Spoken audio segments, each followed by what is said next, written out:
अगर आपने मन लगाकर पढ़ाई किया है और अभी तक आपको कोई जॉब नहीं मिल पाई है तो वैसे सिचुएशन में आपके पास एक ऑप्शन आता है कि आप अपना खुद का एक कोचिंग सेंटर स्टार्ट करके उसे रन करना शुरू कर सकते हैं। बेसिकली कोचिंग सेंटर इंडिया में अगर आप स्टार्ट करना चाहते हैं तो इसके लिए कुछ लीगल रजिस्ट्रेशंस होते हैं जिनको आपको करवाना पड़ेगा।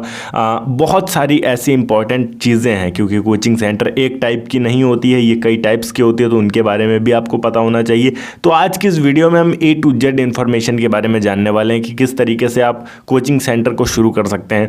कोचिंग सेंटर को स्टार्ट करने के लिए इन्वेस्टमेंट आपका कितना रहेगा, डॉक्यूमेंट्स क्या लगने वाले हैं, इससे आप कमा कितना सकते हैं, ऐसी ही कई सारी चीज़ें। तो इस वीडियो को अंत तक ज़रूर देखिएगा। हेलो एंड वेलकम फ्रेंड्स, मेरा नाम है अनूप सिंह और आप देख रहे हैं आपका अपना YouTube channel. So let's get started. देखिए, सबसे पहली चीज़ तो कोचिंग सेंटर्स कई टाइप्स की होती हैं। कुछ कोचिंग सेंटर्स ऐसी होती हैं जो चलते हुए क्लासेस लाइक 10th या 12th के जो कुछ पर्टिकुलर सब्जेक्ट्स होते हैं, फिजिक्स, केमिस्ट्री, मैथ्स, इनकी तैयारी करवाते हैं या इंग्लिश, इनकी तैयारी करवाते हैं। और कुछ ऐसे कोचिंग सेंटर्स होते हैं जो कि पर्टिकुलर एग्ज़ाम्स की तैयारी करवाते हैं, जैसे कि UPSC, PCS या SSC। तो सबसे पहले तो आपको ये डिसाइड करना है कि आप करना क्या चाहते हैं, किस टाइप की कोचिंग सेंटर स्टार्ट करना चाहते हैं, उसके बाद आप अपना अगला कदम उठा सकते हैं। एंड अगली चीज़ की बात करें, यहाँ अगर आप एक कोचिंग सेंटर शुरू कर रहे हैं तो मैं कहूँगा कि एक यूनिक सा नाम रखिए अपने कोचिंग सेंटर का। नाम ऐसा होना चाहिए जो कि अट्रैक्टिव हो और शिक्षा से मिलता जुलता हो। जैसे फॉर एग्जाम्पल संकल्प कोचिंग सेंटर, या आपके एरिया का जो भी नाम है, सपोज दैट मैं अगर लखनऊ में रह रहा हूँ तो लखनऊ कोचिंग सेंटर। इस तरीके से अगर आप नाम रखते हैं तो ये अट्रैक्टिव रहता है और ज़्यादा से ज़्यादा लोग अट्रैक्ट होते हैं आपके कोचिंग की तरफ आने के लिए। इसी के साथ में यहाँ पर अब इम्पॉर्टेंट चीज़ है कि आप कोचिंग सेंटर स्टार्ट कहाँ कर रहे हैं। देखिए, अगर आप घर में शुरू करते हैं तो बहुत अच्छी बात है, पर ध्यान रहे कि आपका घर ऐसी एरिया में होना चाहिए जहाँ बहुत ज़्यादा ट्रैफिक की आवाज़ ना हो, क्योंकि वैसे में बच्चों को पढ़ने में समस्या हो सकती है।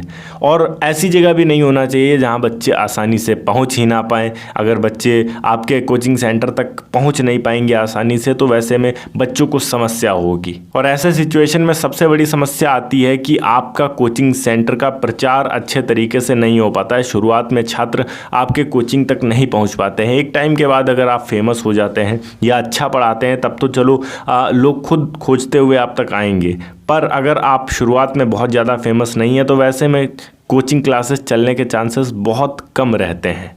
तो लोकेशन ऐसा होना चाहिए जहां बच्चे आसानी से पहुंच सके। दूसरी चीज़, बहुत ज़्यादा शोर नहीं होना चाहिए। अब इतना अगर आपने कर लिया है तो अगली चीज़ करनी है, आपको अपने इंटीरियर पर खर्च करना है और इसी के अलावा अपने क्लासरूम को मेंटेन करना है, उसमें बोर्ड वगैरह लगाना है। अगर आपके पास पैसे हैं तो आप डिजिटल बोर्ड भी ले सकते हैं, वरना मैं कहूँगा कि आप वाइट बोर्ड से शुरू कर सकते हैं या फिर ब्लैक बोर्ड से शुरू कर सकते हैं। पर इंटीरियर में आपका खर्च थोड़ा ज़्यादा आने वाला है क्योंकि यहाँ आपको सीट्स बनवानी पड़ेंगी। क्योंकि आप शुरुआत कम बच्चों से करेंगे तो आप कम सीटों से भी शुरू कर सकते हैं। आप सीटें लकड़ी की बनवा सकते हैं कारपेंटर से, या फिर अगर आपके पास अच्छे पैसे हैं तो आप लोहे की सीटें भी बनवा कर काम शुरू कर सकते हैं अपना। सीटों के साथ ही यहाँ पर आपको बिजली का कनेक्शन लेना होगा और पंखे लगाने होंगे ताकि गर्मियों में भी बच्चे आसानी से पढ़ सकें, और अगर अंधेरा है आपके क्लासरूम के अंदर तो आप लाइट भी जला सकें।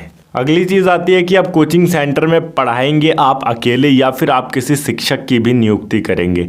देखिए, बहुत सारे केसेस में ऐसा होता है कि अगर आपको इकोनॉमिक्स आती है तो अगले बंदे को मैथ्स आती होगी, तो आप उसे रखेंगे, पार्टनरशिप में आप रख सकते हैं या फिर एज अ वर्कर आप रख सकते हैं। अगर आपके पास स्टूडेंट हैं और उनसे आपको पैसे मिल रहे हैं तो आप वर्कर के तौर पर भी रख सकते हैं। या दूसरा ऑप्शन आपके पास पार्टनरशिप का है कि अगर आप 3 या 4 लोग मिलकर एक कोचिंग सेंटर शुरू करते हैं तो उसमें पैसे भी डिवाइड हो जाते हैं, आपका प्रॉफिट भी डिवाइड हो जाता है, इन्वेस्टमेंट भी डिवाइड हो जाता है, दोनों चीज़ें डिवाइड हो जाती हैं।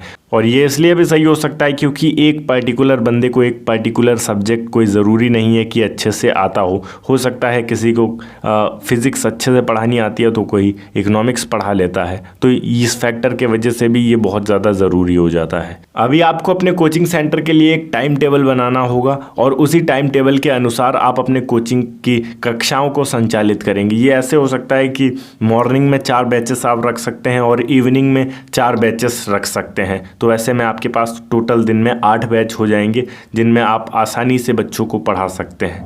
और यदि हम लाइसेंस की बात करें तो हर ज़िले के अंदर एक शिक्षा विभाग का ऑफिस होता है, क्योंकि हर राज्य के हिसाब से लाइसेंस अलग अलग होता है।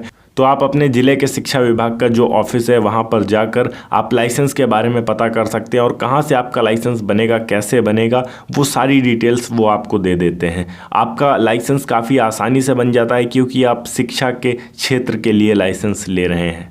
अभी हम बात करते हैं कि अगर आप एक कोचिंग सेंटर शुरू करते हैं तो आप इसमें कमा कितना सकते हैं और इन्वेस्टमेंट आपको कितनी करनी पड़ेगी। देखिए, इन्वेस्टमेंट के लिए यहाँ अगर हम बात करें तो सबसे पहली चीज़ तो आपको बेंचेस लेने पड़ेंगे। इसके अलावा आपको एरिया रेंट पर लेना पड़ेगा। अगर आप घर से भी शुरू करते हैं फिर भी मिनिमम 30 से 40 हज़ार रुपये तो हम मान के रख ही लेते हैं कि आपके बेंचेस में, और इलेक्ट्रिसिटी कनेक्शन करवाएंगे और पंखे लगवाएंगे, इन सब चीज़ों में खर्च हो जाने वाला है, ब्लैक बोर्ड एक्सेट्रा।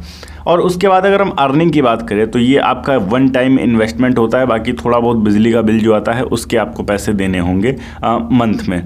बाकी यहाँ अगर हम अर्निंग की बात करें कितनी हो सकती है अर्निंग हमारी, तो अर्निंग पूरी तरीके से डिपेंड करता है कि आपके पास स्टूडेंट कितने हैं। अब हम ये मान के रखते हैं कि अगर आप किसी 10th या 12th के बच्चे को फिजिक्स, केमिस्ट्री और मैथ सब कुछ पढ़ा रहे हैं और आप 1,000 रुपये एक बच्चे से ले रहे हैं, बहुत ही ज़्यादा मिनिमम बताया है। अगर आप तीनों सब्जेक्ट पढ़ाते हैं किसी 12th क्लास के बच्चे को तब लोग 500-600 रुपये पर सब्जेक्ट लेते हैं। हम यहाँ बात करते हैं केवल आप 1,000 रुपये ले रहे हो तीनों सब्जेक्ट के। शुरुआती तौर है, आपको बच्चे ज़्यादा अपने पास लाने हैं इसलिए। तो यहाँ अगर हम बात करें मंथ में आपके पास 50 बच्चे भी आ रहे हैं और अगर आप 2 लोग मिलके भी कोचिंग को चला रहे हैं तो 10,000 रुपये एक्सपेंस हम निकाल देते हैं। कोचिंग में बिजली का बिल, चौक का खर्च हो गया आपका, या फिर अदर चार्जेस, 10,000 रुपये निकाल दिए, फिर भी यहाँ पर आपके पास 20-20 हज़ार रुपये बचते हैं। और अगर आपने खुद से कोचिंग सेंटर स्टार्ट किया है तो वो पूरे के पूरे आपके पास बचते हैं। तो प्रॉफिट इसमें काफ़ी अच्छा खासा है, बट वो डिपेंड करता है कि आप इसे किस तरीके से रन कर पाते हैं। ओके गाइस, ये थी एक छोटी सी वीडियो कि किस तरीके से आप कोचिंग सेंटर के बिजनेस को स्टार्ट कर सकते हैं। अगर वीडियो अच्छी लगी हो तो वीडियो को लाइक करके चैनल को सब्सक्राइब जरूर कर दीजिएगा। मैं मिलता हूँ आपको नेक्स्ट वीडियो में एक नए टॉपिक के साथ। तब तक के लिए जय हिंद, वंदे मातरम।